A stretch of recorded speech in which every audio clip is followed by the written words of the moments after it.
Hello dear students, my name is Amit Ajmani and I'll be taking up your physics topic, that is force and pressure.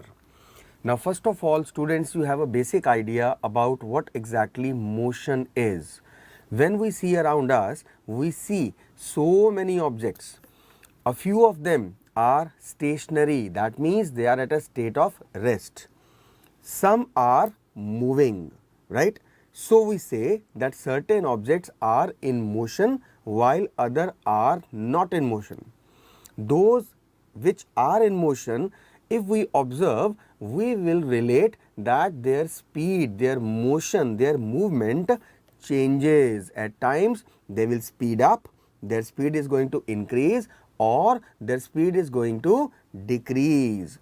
Now, what are the various reasons for an object to be at rest or in motion or increasing the speed or decrease in the or slow down in the speed of the object? That is basically dependent on force, right? So force, basically what exactly force is? When we define force, we say that force is a push or a pull, right, which causes lot many effects. What are the various effects? We are going to study in detail in this chapter. Initially, just to define force, it is a push or a pull, right?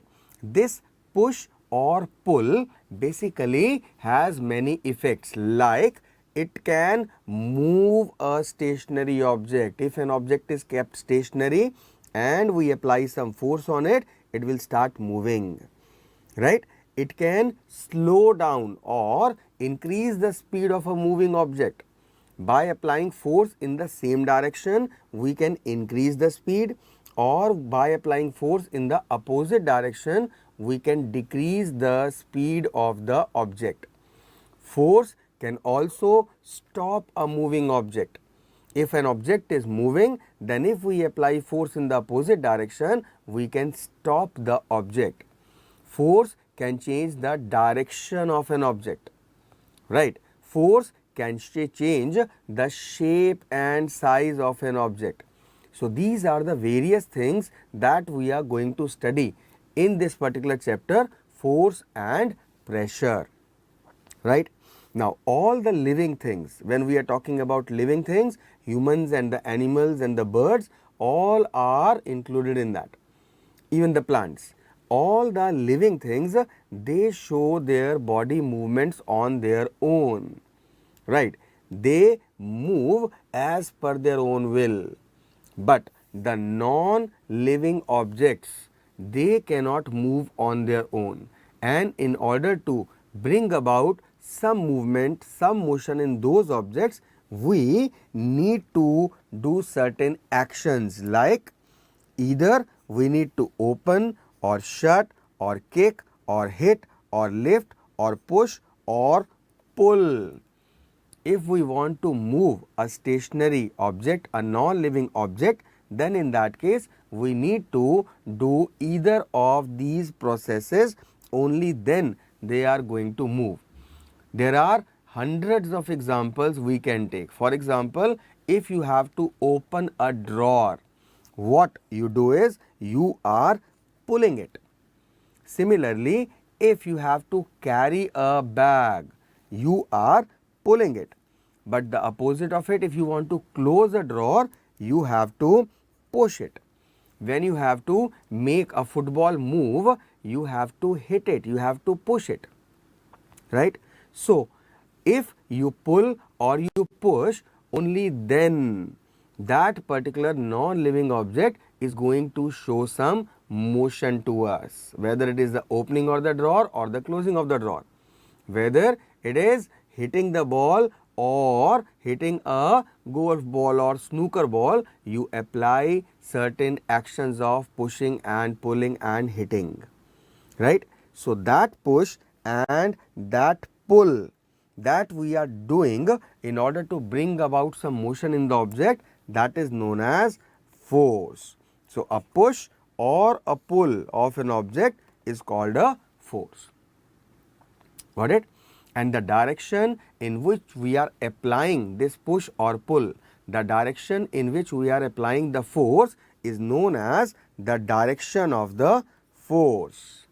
Now, one important thing is, when does this particular force come into action? Let us try to relate that. These forces are basically due to interactions. Please pay attention to this figure so as to understand this concept in a better way. If we look at this particular figure, figure number A, we see that this man is standing behind this particular van. Van is not moving. But in this figure B, we see that this man is now pushing this van. Now, when this man in this figure number B is pushing or applying force on this van is going to move now. Similarly, when you see figure number C, we see that there are two boys number A and boy B. These two boys are basically pushing each other, holding each other's hands. And in this figure we see that now they are trying to pull each other, right. So, in all these figures we see that the interaction of one object with another object, it results in force between these two objects. Whenever two objects are interacting with each other, only then a force is getting produced in these cases that we have seen, right. Now, this force is represented by alphabet F and it is a vector quantity. You must be having a basic idea about the type of quantities. Let me tell you once again, there are two types of quantities. One are scalar quantities and one are vector quantities. Now, what is the difference between these two? Scalar quantities are those physical quantities which have only magnitude, means we can just calculate the amount. For example, if I am talking about length, in that case I will say how long, right. What is the length? There is a particular number. Similarly, when I talk about time, in that case also how much time, how many hours, how many minutes. So, whenever a particular physical quantity has magnitude, we say that it is a scalar quantity. And if this particular quantity which has a magnitude but it also has direction along with it, then we call those quantities to be vector quantities. So, when we talk about force, it is a vector quantity. Why it is a vector quantity? Because it has magnitude, how much force, as well as direction, in which direction force is getting applied. So, we call force to be a vector quantity, right. Now, the units of force, the SI unit, the standard international unit of force is Newton, which is represented by capital N. When we talk about cbse system, the centimeter gram second system, then the unit of force is dyne. And if we try to relate the two units, then you need to remember that 1 Newton is equal to 10 to the power 5 dynes. Alright, fine. Now, we have talked about the fact that force is a push or a pull which makes the body to move, or there are certain other effects also that we talked about. But later in the chapter, we will also study about the fact that even though force is applied on a particular object, it is not mandatory, it is not must, it is not necessary that the object is going to move, right. So, we will be studying those things in the later topics, where we will be studying about the various effects of force. Got it? So, this is a bit of force. What exactly is force and what are the various effects of force? Got it? Thank you so much.